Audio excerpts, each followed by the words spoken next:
नमस्कार, मैं मोहम्मद आसिफ और आप देख रहे हैं इस पे नई न्यूज़। इस पे नई न्यूज़ में आज बात करेंगे ज्ञान भाभी मस्जिद को लेकर। जी हाँ, नाम सुनकर बोर हो गए होंगे आप, हैरान हो गए होंगे कि भाई क्या बात कर रहे हो यार, कुछ और भी कर लो, देश में बहुत सारे मुद्दे हैं। बेफिक्र मत रहिए, 8 मिनट से 10 मिनट के बीच जो बात करेंगे ना, वो आपसे जुड़ी ही बात करेंगे, आपके फ़ायदे के लिए बात करेंगे। ये मेरा चैलेंज ज़रूर है। फ़ायदा मिले ना मिले ये आपकी मर्ज़ी है, लेकिन बात तो ज़रूर मैं करूँगा। आज मैं आपको यही बताने वाला हूँ इस वीडियो में कि आज देश में ऐसा क्या हो गया है, कौन है इसके पीछे, जो आज जो लोगों से जुड़े हुए मुद्दे हैं, जो युवाओं से जुड़े हुए मुद्दे हैं, उस पर बात ही नहीं हो रहा। देश में आखिर ऐसा क्या हुआ कि अचानक से सबसे बड़ा मुद्दा बन गया ज्ञान भाभी मस्जिद। क्यों ऐसा हो रहा है, ये मैं आपको बताऊंगा इस वीडियो में। साथ ही ये भी बताऊंगा कि इसका जिम्मेदार कौन है, कि आखिर ज्ञान भाभी मस्जिद पे जो इतना बवाल मचा है, इसका जिम्मेदार कौन है। ये बड़ा सवाल है ना, जिसका जवाब मैं आपको बताऊंगा। 20 मई यानी कल का दिन जो सुनवाई होने वाली है, क्या फैसले आएंगे वो तो अलग सी बात है। लेकिन उससे पहले ही जो शिवलिंग होना, वजू खाना होना, ये तमाम चीज़ों पे जो खेल चल रहा है ना, इस खेल को आप नहीं समझ पाएंगे। और वही खेल मैं आपको समझाने वाला हूँ, फिर आपको एहसास हो जाएगा कि इससे किसको फ़ायदा है और किसको नुकसान है। चाहे वो असदुद्दीन ओवैसी हों, या फिर अखिलेश यादव, या फिर मायावती, और या फिर बीजेपी के तमाम वो नेता जो ज्ञानवापी मस्जिद पे मंदिर होने का दावा ठोक रहे हैं, इन सब के खेल को भी आज हम लोग इस वीडियो में समझने की कोशिश करेंगे। इसलिए चलिए, और आखिर में एक बात ये भी करेंगे, क्या वाकई में ज्ञानवापी मस्जिद ढह जाएगा क्या, क्या तोड़ दिए जाएंगे क्या, क्योंकि उनकी दीवार को तोड़ने के लिए, ढाने के लिए, जो है गिराने के लिए याचिका दायर की थी। तमाम चीज़ों पे सुनवाई कल है। देखना होगा कि जो है क्या होते हैं, दावे सही साबित होते हैं या फिर दावा खोखला साबित होते हैं। तो चलिए शुरुआत करते हैं, पहले ज्ञान वापी मस्जिद को समझते हैं पूरा मामला क्या है, जो नए दर्शक हमारे उनके लिए। देखिए, ज्ञान वापी मस्जिद जो है वहाँ मंदिर होने को लेकर जो है सर्वे टीम आई थी, कोर्ट की तरफ से बजप्ते आई थी कि सर्वे किया जाएगा। हर तहखाने का अलग अलग तरीके से होगा, ये पता लगाया जाएगा कि क्या इस ज्ञान वापी मस्जिद के अंदर कोई ऐसे निशान तो नहीं है जिससे ये पता चले कि वहाँ मंदिर है। और उसके बाद उसके बाद ये हुई, उनकी टीम आई, लेकिन उसका लोगों का विरोध इतना खतरनाक हुआ कि जो है वापस जाना पड़ा। फिर उसके बाद कोर्ट में फिर सुनवाई हुई, उसके बाद से फिर सर्वे टीम को भेजा गया और धीरे धीरे उसका सर्वे होना शुरू हो गया।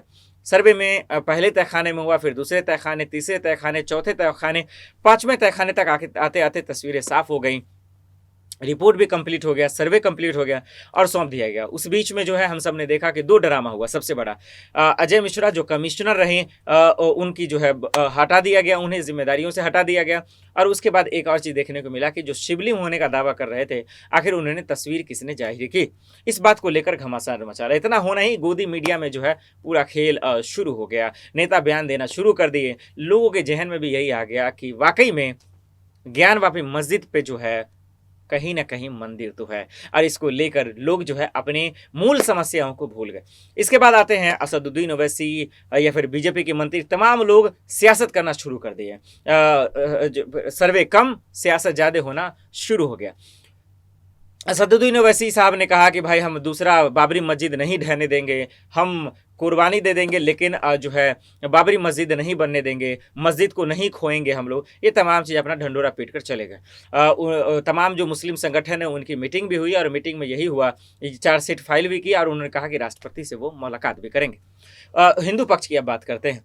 हिंदू पक्ष ने भी अपना ढंडोरा पीटना शुरू कर दिया। उन्होंने जो है याचिका दायर की कि फिर से कमिश्नर को फिर से नियुक्त किए जाए, उन्हें जिम्मेदारी दी जाए, और वो सही जांच कर रहे थे। एक तरफा जांच को लेकर भी सवाल उठे इन तमाम चीज़ों में। अब जो सवाल है कि आखिर इसका जिम्मेदार कौन है, जो सियासत हो रही है, जो हिंदू मुसलमानों के बीच में जो नफरत फैलाई जा रहे हैं, इसके आड़ में जो दरार पैदा हो रही है, इसका जिम्मेदार कौन है। देखिए, इसका जिम्मेदार लोग भले ही नेता को ठहरा दें, इसका जिम्मेदार भले ही लोग पार्टी को ठहरा दें, इसका जिम्मेदार भले ही लोग जो हैं, ये राजनीतिक जानकार लोग भले ही ये बोल दें कि इसका जानकार सरकार है, लेकिन मेरी माने तो आज मैं आपको दावे के साथ कह सकता हूं कि आज ज्ञान वापी मस्जिद पे जो हिंदू मुसलमान के नाम पर खेल चल रहा है, इसका जिम्मेदार ना तो नेता है, ना पार्टी है, और ना कोई मंत्री है। इसका जिम्मेदार सिर्फ और सिर्फ आज देश की बिकी हुई मीडिया है, जिसको हम लोग गोदी मीडिया कहते हैं। क्योंकि हम सब ने देखा कि आज जिस तरीके से एक समुदाय को टारगेट करने के चक्कर में एक समुदाय को बदनाम करने के चक्कर में। और इसका मैं आपको बेस्ट एग्जांपल दूंगा, आप समझ जाएंगे खुद। सिर्फ और सिर्फ ये कोशिश की गोदी मीडिया ने ताकि हिंदू मुस्लिम खुलकर हो सके। हिंदू मुस्लिम जितना होगा टीआरपी के खेल के लिए आज लोगों के मूल मुद्दे को हजम कर गई ये गोदी मीडिया। और कैसे हम सब ने देखा था कि पहले कोरोना काल में किस तरीके से निज़ामुद्दीन को लेकर, जी हाँ समझ गए होंगे आप, निज़ामुद्दीन को लेकर किस तरीके से एक बदनाम किया गया हम बाखूबी से जानते हैं। बाद में कोर्ट ने उन्हें जो फटकार भी लगाई थी कि क्या कर रहे हैं आप। तो ये सब चीज़ हम लगातार देख रहे हैं कि एक तरफा किस तरीके से गोदी मीडिया नैरेटिव बना रही है। एक एग्जाम्पल और आपको दे देता हूँ मैं, आप सब नाम भूले भी नहीं होंगे, सुशांत सिंह राजपूत, रिया चक्रवर्ती, आपने देखा किस तरीके से इसको लेकर कितना ढंढोरा पीटा गया और कुछ भी नहीं निकला। ये एम्स की भी रिपोर्ट आई। तो हमने देखा गोदी मीडिया किस तरीके से लोगों के बीच में गलत मैसेज, गलत जो है सूचना देने के चक्कर में, अपनी टीआरपी कमाने के चक्कर में लोगों को गुमराह कर रही है। तो ज्ञानवापी का मस्जिद का जो सबसे बड़ा जिम्मेदार है मसले का, इतना आज भरम फैलाने का, गलत मैसेज फैलाने का पूरा जिम्मेदार आज गोदी मीडिया है, ये मैं दावे के साथ कह सकता हूँ।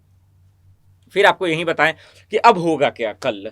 देखिए सुप्रीम कोर्ट की तरफ से जो भी फैसले आएंगे, मुझे लगता है कि चाहे वो हिंदू पक्ष हो या मुस्लिम पक्ष हो, जो सर्वे आए आप उसको एक्सेप्ट करें। उसमें प्लीज़ किसी नेताओं के चक्कर में ना आए, क्योंकि देखिए नेता अपनी राजनीति रोटियां सेकने के लिए ना वो किसी हद तक भी जा रहे हैं। और नेताओं के लिए तो एक आज पता है आपको, त्यौहार का दिन चल रहा है अभी, वो एक तरीके क्योंकि ज्ञानवापी मस्जिद पर चर्चा चल रहा है और नेता तो चाहते ही हैं कि ऐसा मुद्दा मिले जिससे हिंदू मुसलमान हो सके।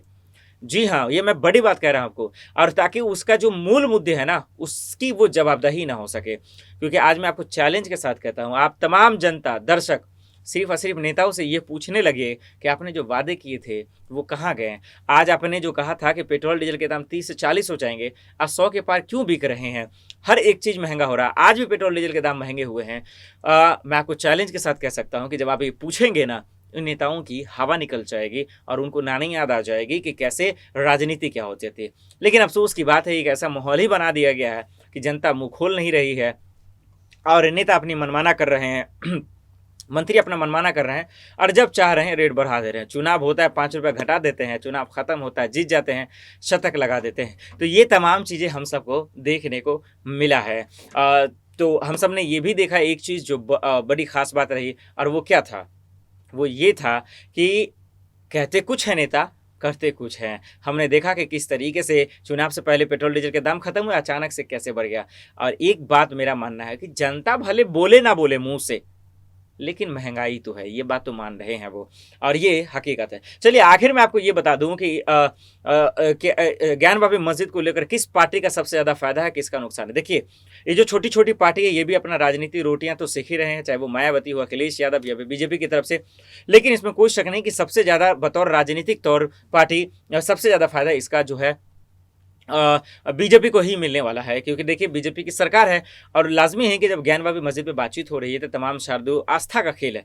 और हमेशा याद रहें, देश आस्था से नहीं संविधान से चलता है।